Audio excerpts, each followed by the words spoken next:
Esse vídeo é um oferecimento Rede TV Plus. Assine agora para ver todas as vantagens e concorrer a prêmios diariamente. Acesse www.redetvplus.com.br. Olá, boa noite. Boa noite.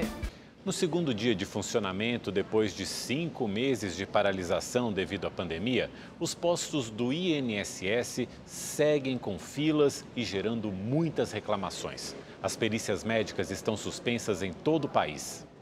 A falta de informação nos postos do INSS agrava ainda mais a vida de quem precisa dos serviços do órgão. Minha filha passou na perícia dia 17 de dezembro, não liberaram o benefício dela e eu só pego R$200 de Bolsa Família. Assim como Rosilene, milhares de pessoas esperam pela solução dos problemas estruturais do Instituto. O serviço de perícia médica, por exemplo, permanece suspenso. O retorno da atividade depende do cumprimento das exigências feitas pelos peritos nas instalações das agências. Para o gerente executivo do INSS no Rio de Janeiro, todos os equipamentos de proteção individual já foram disponibilizados nos postos em funcionamento. Internamente, a gente tem barreiras de acrílico entre os guichês de atendimento e o segurado. Todos os nossos servidores e colaboradores estão utilizando máscara, estão utilizando protetor facial, o Face Shield. Então, a gente está com todos os EPIs e EPCs intensamente instalados nas unidades para que, juntamente com o distanciamento, a gente tenha o máximo de segurança possível. No Rio de Janeiro, somente 27 agências retomaram as atividades, sendo 4 delas na capital: Meier, Copacabana, Praça da Bandeira e Irajá. Os postos oferecem um número limitado de serviços. Para realizar o atendimento presencial é preciso agendar no site ou pelo aplicativo Meu INSS. Quem não tiver acesso à internet tem a opção de ligar para a Central 135. Eu estou tentando agendar por telefone, mas sendo que pelo site do Meu INSS não consigo agendar porque ela não tem a senha. Aí não consigo acessar. Hoje, o presidente do INSS afirmou que pretende retomar o serviço de perícia médica em 151 agências a partir de amanhã. Prancheta e caneta na mão, olhos atentos e conferência de item por item. Desde ontem, o INSS tem vistoriado agências que oferecem o serviço de perícia em todo o país. É uma tentativa de encerrar a queda de braço com os médicos peritos do órgão. Os profissionais se recusaram a voltar ao trabalho na última segunda-feira, quando o atendimento presencial foi retomado em todo o país. O argumento é que nem todos os requisitos de segurança contra a Covid-19 foram atendidos. Hoje, ao lado de integrantes da Secretaria Especial de Previdência e Trabalho do Ministério da Economia, o presidente do INSS, Leonardo Rolim, vistoriou uma agência de Brasília. Segundo ele, 151 postos de atendimento com perícia médica já poderiam ter retomado os trabalhos por cumprirem todos os requisitos. 151 agências em todo o Brasil, nas principais cidades brasileiras. Desde segunda-feira poderiam retornar sem nenhum medo de errar, um dos mais seguros protocolos do Brasil. A expectativa é que o atendimento nessas agências sejam retomados a partir de amanhã. O governo afirma que todo o protocolo de segurança foi discutido nos últimos meses com entidades que representam os peritos. Nós vamos olhar em loco o que está acontecendo, demonstrar para todo mundo que todos os protocolos estão sendo atendidos. No início da semana, após quase 6 meses, cerca de 650 agências das 1.500 existentes em todo o Brasil foram reabertas. Apesar das perícias ainda estarem suspensas, outros atendimentos presenciais funcionam normalmente. Atualmente, existem mais de 700 mil processos no aguardo da primeira análise. Outros 900 mil dependem de alguma complementação ou comprovação de documento, o que precisa ser feito pessoalmente. Em São Paulo, as agências do INSS estavam fechadas por decisão judicial, mas hoje a Justiça liberou a reabertura dos postos. As atividades devem ser retomadas já amanhã. E a gente vai falar ao vivo com o repórter Guilherme Lopes, que tem as informações. Boa noite, Guilherme. Olá, Mauro, Amanda. Boa noite a vocês, a todos que estão ligados com a gente. O INSS conseguiu reverter na Justiça essa decisão liminar que impedia a reabertura das agências aqui no estado de São Paulo. Então, a partir de amanhã, elas voltam a reabrir. Isso porque estavam fechadas desde o início da pandemia há 5 meses. Esse pedido de fechamento tinha sido feito no fim de semana pelo Sindicato dos Trabalhadores, eles que alegavam uma série de problemas e falta de condições de segurança para esse atendimento. Com a reabertura, serão oferecidos pelo menos 4 serviços, assim como é em todo o país, com um horário reduzido, das 7 da manhã até 1 hora da tarde. No entanto, a perícia médica, essa que é uma das grandes demandas, ainda é dúvida. Como você viu na reportagem, a direção do INSS garantiu que elas serão retomadas amanhã em 169 agências que foram aprovadas nessas vistorias. Já a Associação Nacional dos Peritos Médicos, que desde o início da semana proibiu os peritos de retornarem ao trabalho, afirmou que eles não retornam amanhã. Isso porque essa vistoria que foi feita pelo INSS é insuficiente. Além disso, a associação apontou uma série de problemas estruturais em várias agências espalhadas pelo país. A orientação do INSS é que o segurado só procure a agência amanhã quem conseguiu marcar pelo telefone 135 ou pelo aplicativo, para evitar todos esses transtornos que têm acontecido desde o início da semana. De São Paulo, Guilherme Lopes para o Rede TV News. Obrigada, Guilherme. Um homem que estava em uma sorveteria em Campinas, no interior de São Paulo, se revoltou após a dona do comércio pedir para ele usar a máscara corretamente. Um cliente gravou a confusão. As imagens mostram o homem com a máscara no queixo agredindo verbalmente a dona da sorveteria. Antes de sair, ele ainda pisa em um cone que estava na porta. O homem foi identificado como Rodrigo Ferronato.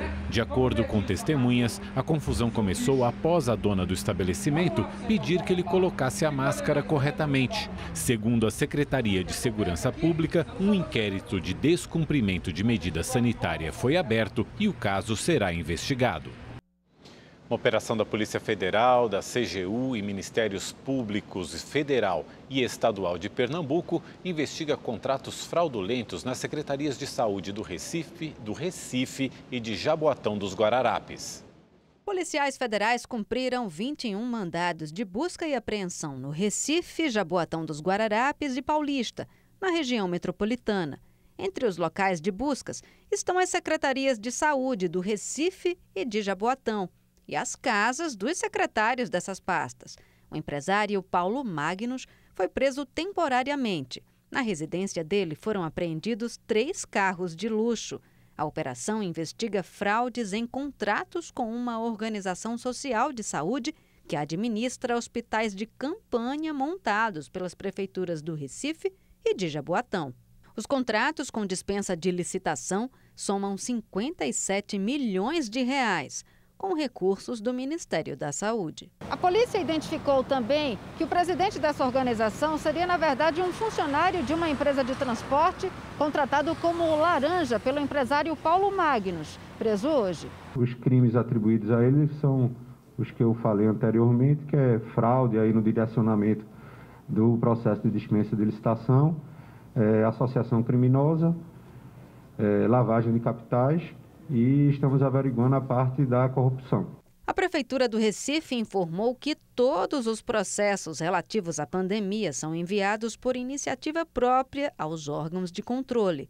Já a Prefeitura de Jaboatão dos Guararapes informou que foi verificado previamente que a organização social já tinha contrato firmado com outro município para desenvolver a mesma atividade e que possui registro no Ministério da Saúde desde 2017. Já a defesa do empresário Paulo Magnus disse que vai provar a inocência dele e que Magnus sempre pautou sua vida pessoal e profissional na transparência. Um homem foi baleado na cabeça durante um assalto a um ônibus no bairro de Guadalupe, na zona norte do Rio de Janeiro. Testemunhas disseram que o enfermeiro Luiz Otávio Silva, de 27 anos, usava fones de ouvido e não percebeu a ação dos assaltantes. Um dos criminosos ordenou ao comparsa que atirasse no enfermeiro.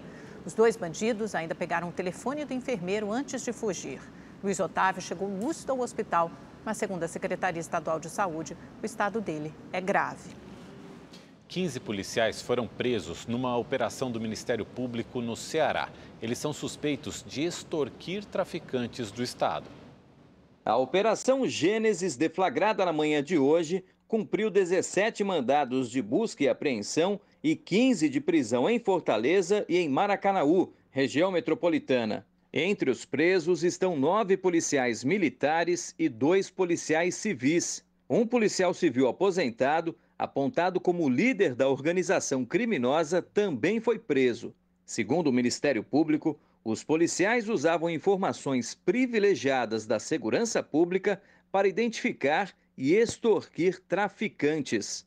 Eles primeiro escolhiam uma pessoa, né, que geralmente era um traficante ou agiota, de um certo poder aquisitivo, né, para a realização da extorsão.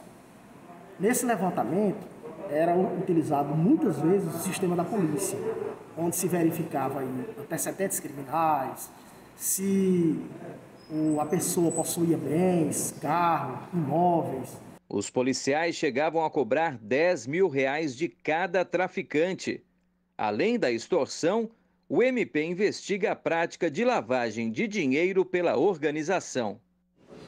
E olha, parece história repetida, mas não é. Um outro estudante de veterinária de 20 anos foi detido por manter animais silvestres em casa na zona norte de São Paulo. Foram encontradas 4 cobras, 2 lagartos e 2 lagartixas leopardo. Os animais eram mantidos sem as licenças de órgãos ambientais. O responsável foi autuado por crime ambiental e liberado por se tratar de um crime de menor potencial ofensivo. A Polícia Civil voltou à clínica médica onde uma jovem de 20 anos morreu após passar por 3 procedimentos estéticos em Belo Horizonte. O corpo da vítima deve ser exumado para determinar se houve erro médico. Os policiais avaliaram a estrutura médica e dos equipamentos da clínica que fica em uma área nobre de Belo Horizonte. O delegado que cuida do caso confirmou que pediu a exumação do corpo da jovem porque foram encontradas contradições sobre a causa da morte. A polícia quer saber se houve perfuração de um dos pulmões da vítima, o que indicaria negligência e erro médico. Na última sexta-feira, a cabeleireira Edisa Solone, de 20 anos, passou por 3 procedimentos estéticos na clínica.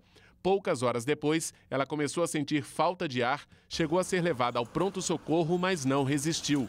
O médico Josemar Heringer alega que a paciente teve uma embolia pulmonar e que prestou todo o socorro necessário. Promoção Festival de Prêmios da Primavera. Para participar dos sorteios diários aqui na nossa programação, você já sabe, tem que ser assinante do Rede TV Plus. Um carro zero ou um notebook novinho. Para ganhar, você precisa continuar assinando o Rede TV Plus e participar dos sorteios. Acesse redetvplus.com.br ou aponte a câmera do seu celular para o QR Code aqui na tela. Você pode usar qualquer cartão de crédito e, se for cliente da Caixa Econômica Federal, ainda pode usar o seu cartão virtual e pagar no débito. Durante a semana, você concorre a um notebook positivo e até uma moto Yamaha 125. Aos sábados, no Mega Sena, também sai uma moto. E aos domingos, no Encrenca, tem um Super HB20. E no final da promoção, você pode levar no Encrenca um Nivus. Então, assine agora. Estação nova, promoção nova. É o Festival de Prêmios da Primavera, aqui na Rede TV. E mais uma história que a gente já viu no passado. O nível das represas que abastecem a região metropolitana de São Paulo está abaixo do normal e isso está ligado diretamente ao período de estiagem, que neste ano está chovendo menos do que a média histórica. Pois é, e a falta de chuvas e o consumo elevado devido à pandemia, né? Então são 2 razões associadas, preocupa as famílias. Confira na reportagem de Guilherme Lopes. Na casa da Vanessa, o gasto com a conta de água aumentou bastante nos últimos meses. Meu consumo aumentou mais de 70%, porque antes eu trabalhava fora e agora eu fico em casa. Por causa da pandemia, eu fiquei em casa. E aí eu acabei perdendo o meu serviço e aí eu acabo gastando mais. O meu consumo aumentou de R$ 70 para R$ 163. E não é só ela. Muita gente está consumindo mais água durante a quarentena, principalmente por causa dos cuidados redobrados com a higiene. A preocupação é que em São Paulo, os reservatórios que abastecem as casas da região metropolitana estão com os níveis baixos. O Cantareira está com 44% da capacidade, o Alto Tietê 62%. Já o reservatório do Guarapiranga tem 48%. Na mesma época do ano passado, os níveis do Alto Tietê e do Guarapiranga estavam acima de 80%. O alto consumo coincidiu também com o período de estiagem. Só que, de acordo com a Sabesp, isso não influenciou na diminuição do nível dos reservatórios da Grande São Paulo. Foi a falta de chuvas nos últimos meses que contribuiu para essa redução. Desde março, a precipitação na região dos principais reservatórios ficou abaixo da média histórica. Aqui no Guarapiranga, por exemplo, choveu 60% a menos em 2020, na comparação com a média registrada anualmente. E isso foi observado pela Sabesp em outros locais.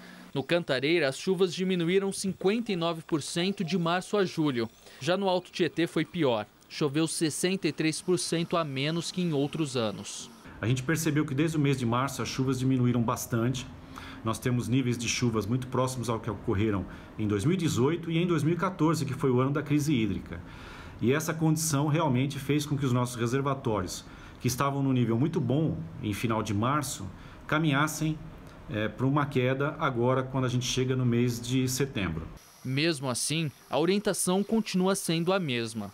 Evitar o uso de mangueira, lavagem de carros, o uso de torneiras abertas para escovar os dentes, fazer a barba, são pequenas ações que com certeza ajudam bastante, tanto na economia de água para os nossos reservatórios, quanto na economia doméstica nos nossos bolsos. E vamos à previsão do tempo para todo o Brasil com o Igor Silveira. Olá, boa noite. O tempo continua seco e quente em todo o interior do Brasil e só deve chover na região norte e também no sul. A presença de uma frente fria que se desloca entre o Rio Grande do Sul e Santa Catarina deve deixar o dia estável e com possibilidades de chuva em boa parte da região. No sudeste, o tempo continua seco e quente e não tem previsão de chuva. Em São Paulo, a temperatura continua elevada e a máxima pode chegar aos 32 graus, o que pode diminuir a umidade do ar e aumentar o consumo de água. Em algumas cidades do interior, por causa do baixo nível dos reservatórios, os moradores terão um rodízio no abastecimento. No litoral nordestino, a previsão de chuva fraca e isolada de Salvador até Recife. E em Fortaleza, o sol está garantido e a máxima pode chegar aos 31 graus. No centro-oeste, o dia continua quente e sem previsão de chuva e a máxima em Cuiabá será de 41 graus. E para saber mais sobre a previsão do tempo na sua cidade, é só entrar no site da Rede TV. Eu fico por aqui, uma ótima noite e até mais. 5 fazendeiros estão sendo investigados pela Polícia Federal por queimadas no Pantanal de Mato Grosso do Sul, na região da Serra do Amolar, em Corumbá. Um dos fazendeiros foi preso em flagrante por posse irregular de arma de fogo e munições. A Polícia Federal acredita que os produtores rurais tenham colocado fogo em vegetação nativa para transformá-la em pastagem para a criação de gado. O trabalho de bombeiros e voluntários é constante. Os animais são os mais atingidos. Muitos são encontrados mortos. Outros, como esta onça, são resgatados, mas chegam com os pulmões comprometidos nas unidades de tratamento. O Pantanal abriga cerca de 1.200 espécies de animais, incluindo 36 ameaçadas de extinção. Depois de receber uma carta assinada por 8 países da Europa, afirmando que o desmatamento na Amazônia dificulta a compra de produtos brasileiros, o vice-presidente Hamilton Mourão disse que levará embaixadores ao local em outubro. Mourão, que comanda o Conselho da Amazônia, também falou que a pressão faz parte da estratégia comercial dos europeus. Nós fizemos uma reunião para ver qual é o tratamento que seria sido dado. A decisão é que o Itamaraty vai conversar com o embaixador alemão. Na carta eles colocam os representantes deles à disposição para o diálogo. Aí nós estamos planejando aquela viagem que eu já falei para vocês aí, a Amazônia, né, vai ser feita no final de outubro. Faz parte da estratégia comercial dos países europeus essa questão da cadeia de suprimento, né? Isso é uma maneira, não é uma barreira, né? Existem barreiras tarifárias e não tarifárias. Então, isso aí a gente tem que fazer a negociação não só comercial, mas diplomática, como ambiental também. O método de controle da dengue, implementado em 12 países, agora será desenvolvido em Belo Horizonte pela Universidade Federal de Minas Gerais. No Brasil, o estudo é conduzido pela Fiocruz e os resultados preliminares são bastante animadores. O pequeno Davi, de 7 anos, é um dos voluntários da pesquisa da UFMG. A gente precisa acabar com a dengue. O que a gente puder para contribuir, para ser benéfico para a população, seria bem vantajoso. Os cientistas de Belo Horizonte vão avaliar o impacto de um método de controle da dengue que utiliza uma bactéria chamada Wolbachia, um micro-organismo presente em 60% dos insetos, mas que não é encontrado no Aedes aegypti. Os testes realizados até agora mostram que, ao ser introduzida no mosquito, a Wolbachia impede o desenvolvimento dos vírus da dengue, zika e chikungunya. Os pesquisadores constataram também que, com a reprodução, as fêmeas passam a bactéria para os novos insetos. A ideia é que a gente liberando o mosquito com Wolbachia, você substitui o mosquito padrão pelo mosquito com Wolbachia. E estudos iniciais mostram que isso é muito bom. Isso diminui muito a quantidade de doença, dengue, zika e chikungunya, nos lugares onde tem esse mosquito. Os mosquitos com Wolbachia serão soltos inicialmente na região de 29 escolas municipais de Belo Horizonte. Quase 4.000 alunos entre 6 e 11 anos de idade vão participar da pesquisa e terão amostras de sangue analisadas uma vez por ano. Na Indonésia, um estudo semelhante aponta a redução de 77% nos casos de dengue. No Brasil, os primeiros testes feitos em Niterói, no Rio de Janeiro, mostram que os casos de chikungunya diminuíram 75% nas regiões que receberam os Aedes aegypti com a bactéria Wolbachia. A gente espera que, enquanto cidade, a gente possa realmente contribuir para o mundo e resolver de uma vez por todas esse problema que é a dengue, que todo mundo conhece alguém que sofreu e muito por causa da dengue. O governo de São Paulo autorizou a reabertura de parques temáticos ao ar livre. O estado tem mais de 100 parques e eles geram 26 mil empregos diretos e indiretos.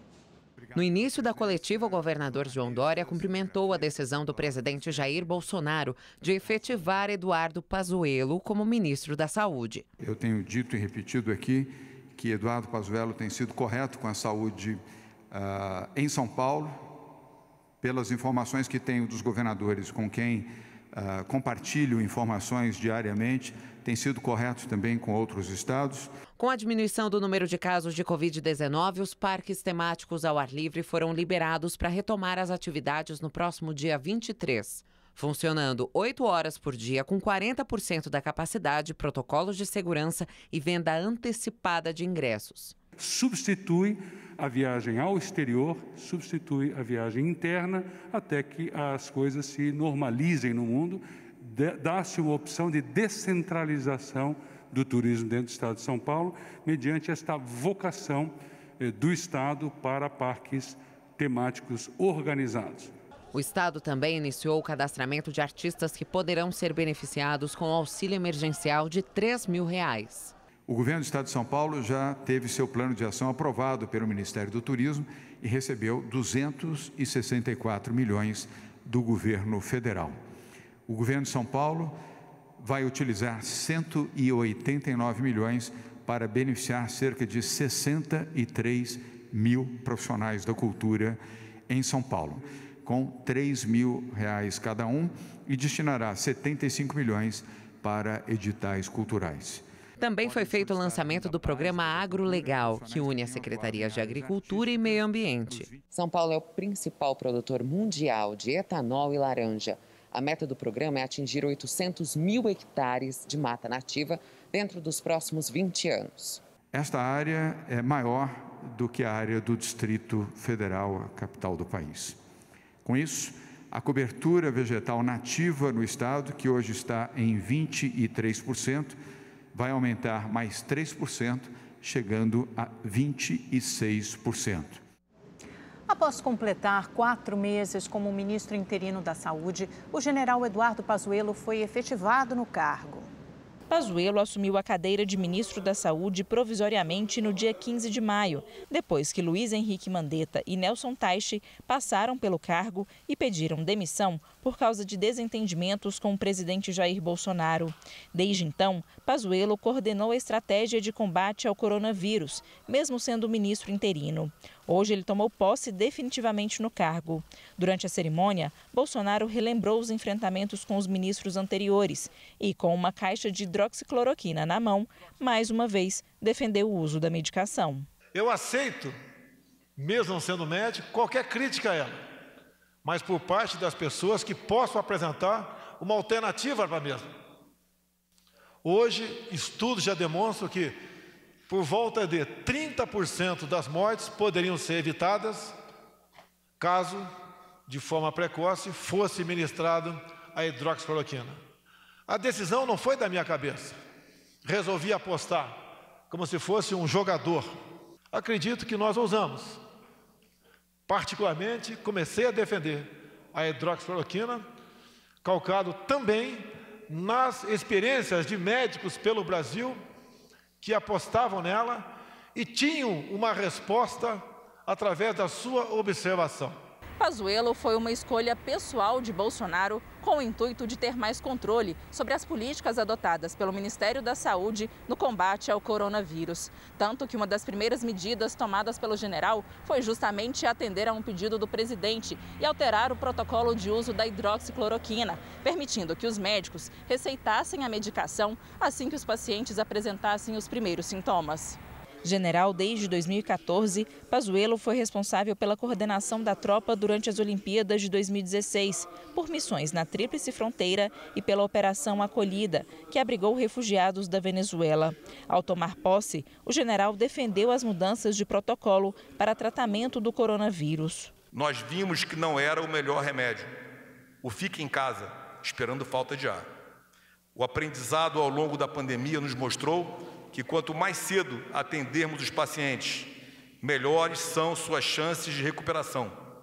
O tratamento precoce salva vidas. Com o fortalecimento desta conduta, presidente Bolsonaro, já alcançamos mais de 3.600.000 pessoas recuperadas, um dos maiores quantitativos de pessoas recuperadas no mundo.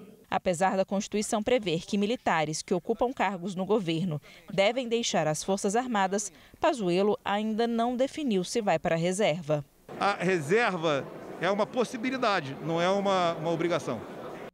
O presidente da Câmara dos Deputados, Rodrigo Maia, está com Covid-19. Em nota, a assessoria do parlamentar afirmou que ele manifestou sintomas leves da doença e está em tratamento na residência oficial. O deputado seguirá em isolamento. Ainda hoje, o Tribunal Superior do Trabalho informou que a presidente da Corte, Maria Cristina Peduzzi, também testou positivo para o coronavírus. A magistrada apresenta bom estado de saúde, com sintomas leves e deve permanecer no Hospital Sírio-Libanês, em Brasília, até a alta médica. Tanto Rodrigo Maia quanto Maria Cristina Peduzzi participaram da posse do ministro Luiz Fux como presidente do Supremo Tribunal Federal na última semana. Na segunda-feira, Fux anunciou que também está com a doença. Agora, os números da Covid-19 no Brasil. Segundo o Ministério da Saúde, mais de 3.720.000 pessoas se recuperaram da doença. Outras 564.000 permanecem em acompanhamento. O país acumula mais de 134.000 mortes provocadas pelo vírus. O Partido Republicanos confirmou hoje a candidatura do atual deputado federal Celso Russomano à Prefeitura de São Paulo. O anúncio foi feito durante a convenção do partido. No mesmo evento, também foi confirmada a coligação com o PTB, que terá Marcos da Costa, ex-presidente da OAB de São Paulo, como vice na chapa. O Republicanos oficializou ainda a candidatura de 83 candidatos a vereador. Atualmente, o partido tem 4 parlamentares na Câmara Municipal de São Paulo. Com a confirmação de Russomano, a eleição à Prefeitura de São Paulo terá ao menos 14 candidatos. O Comitê de Política Monetária do Banco Central, Copom, decidiu manter a taxa básica de juros, a Selic, em 2% ao ano. A decisão já era esperada pelo mercado financeiro e encerra uma sequência de 9 cortes consecutivos. Vamos agora ao comentário de Boris Casoy. Ele fala sobre a manutenção do programa Bolsa Família. Boa noite. Com a desistência de Bolsonaro de levar em frente o Renda Brasil, que, aliás, muitos acham que está apenas hibernando, a equipe do ministro Paulo Guedes procura outros caminhos. A verdade é que, com os limites de gastos, fica difícil achar verbas sem remanejamentos que provoquem consequências indesejáveis. A exigência é enorme e o cobertor é curto. Fica difícil, se não impossível, sem dinheiro, ampliar o Bolsa Família e manter a ajuda de R$300. Como mágica de verdade ainda é impossível em economia, está de volta a sinistra ideia da CPMF.